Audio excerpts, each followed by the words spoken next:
আসসালামু আলাইকুম দর্শক, সবাই কেমন আছেন? আশা করি যে যেখানে আছেন আল্লাহর রহমতে ভালোই আছেন। আমিও আলহামদুলিল্লাহ আল্লাহর রহমতে অনেক অনেক ভালো আছি। তো আজকে সকাল সকাল চলে আসলাম। আজকে সকালবেলা খুদের ভাত রান্না করব।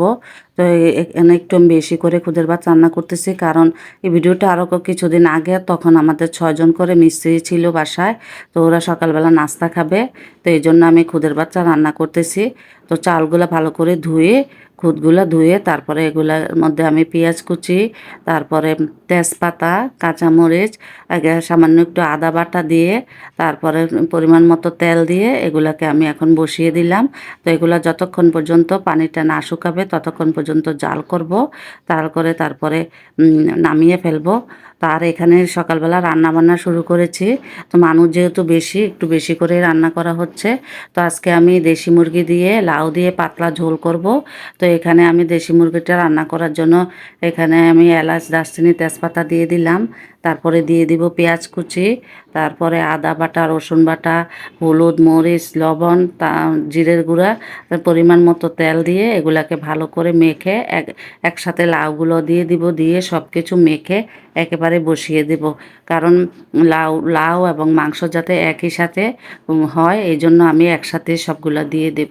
তো আসলে একটা সময় ছিল দর্শক, সংসারে কাজকর্ম করা, রান্নাবান্না করা, খাওয়া দাওয়া করা ছাড়া আর কোনো কাজই ছিল না আমার। তখন খুব মনে হতো যে আসলে বাচ্চাদেরকে নিয়ে যদি বাইরে স্কুলে যেতাম, কলেজে যেতাম, তাহলে মনে হয় আমার, ব্যস্ত থাকলে মনে হয় আমার দিনগুলো ভালো কাটতো। তো আসলে আম এখন আমি এত ব্যস্ত হয়ে গেছি, সংসারের কাজকর্ম করে ছেলেকে নিয়ে 4 বার মাদ্রাসা আসতে হয়, যেতে হয়। তারপরে সংসারের কাজগুলো একা হাতে করতে হয়, রান্নাবান্না করতে হয়, কাপড় ধুইতে হয়, ঘর মুছতে হয়, সব কিছু এক হাতে করতে হয়। তো এই কাজগুলো করে আমি এখন এত ব্যস্ত হয়ে গেছি। তারপরে আবার আমার ভিডিও করতে হয়, ভিডিও করে ভয়েস দিতে হয়। মানে এইভাবে অনেক ব্যস্ত হয়ে গেছি। এই ব্যস্ততা এখন মনে হয় যেন কখন জানি আমার এই ব্যস্ততা শেষ হবে, কখন যেন আমি একটু অবসর পাবো, এরকম মনে হয়। আর ছেলেকেও তো গোসল করাই দিতে হয়, খাওয়াই দিতে হয়।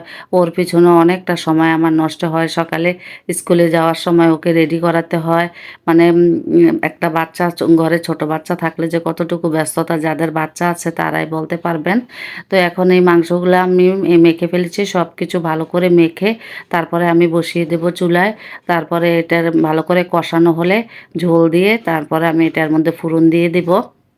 আমার হাজব্যান্ড মুরগির মাংস লাউ দিয়ে রান্না করলে, এভাবে পেঁয়াজের ফোড়ন দিয়ে রান্না করলে উনি পছন্দ করে। উনি সবসময় বলে ওনার আম্মা নাকি এইভাবে রান্না করতো, খুব মজা হইতো। তো উনি সবসময় চায় আমি এইভাবে রান্না করি। আর এখন গাছ থেকে চালতা পাড়াচ্ছি, যে গাছের মধ্যে অনেক চালতা হয়ে গেছে। তো এগুলাকে এখন মানে পাড়িয়ে নিচ্ছি। মিজানকে দিয়ে পাড়াচ্ছি। ওনাকেও কিছু দিয়ে দিব, আর কিছু মানুষকে দিয়ে দেব। তা নাহলে দেখা যাবে যে এগুলা গাছের মধ্যে নষ্ট হয়ে যাবে। তারপরে এগুলা পেকে পেকে গাছ থেকে পড়বে।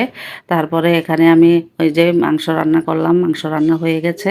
তো এটা ফোড়ন দিয়ে দিচ্ছি। তো এটা হচ্ছে ইন্ডিয়ান একটা মশলা, রাঁধুনি মশলাটাকে বলে রাঁধুনি। এটা জিরার মতো ছোট ছোট।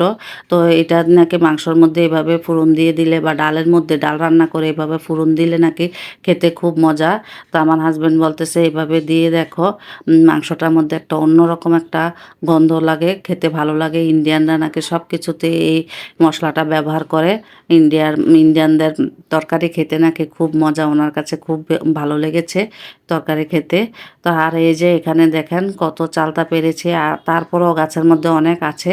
আর এখন যে চালতাগুলো, যেগুলো বড় হয়ে যায়, একটু পোক্ত হয়ে যায়, এই চালতাগুলো দিয়ে আচার বানানো যায় না। দেখা যায় আচার বানালে একটু কষকষ হয়ে যায়, আর খেতে ভালো লাগে না। একটু মিষ্টি মিষ্টিও লাগে, আবার কষকষও লাগে। তো এই জন্য ছোটো থাকতে এই চালতাগুলা পেরে আচার বানালে ভালো, মানে খেতে ভালো লাগে। আর এখানে আমি বাজার করিয়েছি, চিংড়ি মাছ আনাইলাম। আমার ছেলে অনেক দিন ধরে বলতেছে আম্মু বড় চিংড়ি খাবো, কিন্তু আমাদের ঘরে সবারই চিংড়ি খেলে অ্যালার্জি হয়। তারপরও ছেলের আবদার করলো, এই জন্য ওর জন্য আনালাম অল্প করে। আর এখানে আমি তেলাপিয়া মাছও আনিয়েছি। ওরা তেলাপিয়া মাছটাই পছন্দ করে, অনেক দিন পরে তেলাপিয়া মাছটা মাছটা আনাইলাম। আর এখানে চিংড়ি মাছটা একটু ভেজে নিচ্ছি। তো চিংড়ি মাছগুলোকে আমি ভিতরে যে রগটা থাকে রগটা খুলে পরিষ্কার করে ধুয়ে টুয়ে পরিষ্কার করে নিয়েছি। আর এখানে আমি চিংড়ি মাছ ভুনা করব। তো ঝোল ছাড়া এগুলো একবার একদম ভুনা করব। তো মশলা দিয়ে টমেটো দিয়ে কাঁচামরিচ দিয়ে ভুনা ভুনা করব। আমার ছেলে তো দেখে মানে খুব খুশি যে চিংড়ি মাছে ও বলেছে ওর জন্য চিংড়ি মাছ এনেছে, ও ওই জন্য খুবই খুশি হয়েছে। তো দর্শক, রান্না করতে করতে আপনাদের কাছে আমি আমার রিকোয়েস্টটা করে নিই, আমার ভিডিও এই পর্যন্ত যারা দেখেছেন এখনও একটা লাইক দেননি বা লাইক দিতে ভুলে গেছেন, প্লিজ প্লিজ একটা লাইক দিয়ে দিবেন। আর আমার ভিডিওর কোনো অংশ যদি আপনাদের ভালো লেগে থাকে তাহলে একটা সাবস্ক্রাইব করে দিবেন। আর বেশি বেশি শেয়ার করে দিবেন, বন্ধু বান্ধব ভাই সবার কাছে বেশি বেশি শেয়ার করে দিবেন। আর কমেন্টে আপনাদের মূল্যবান মতামতগুলো জানিয়ে যাবেন। কে কোথায় থেকে দেখছেন ছোট্ট করে কমেন্ট করে যাবেন।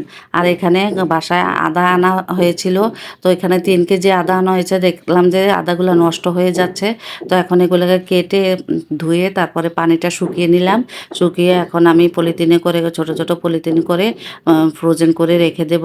এভাবে যদি ফ্রোজেন করে রাখা হয় অনেক দিন ভালো থাকে। আজকে এখানে শেষ করছি। আল্লাহ হাফেজ।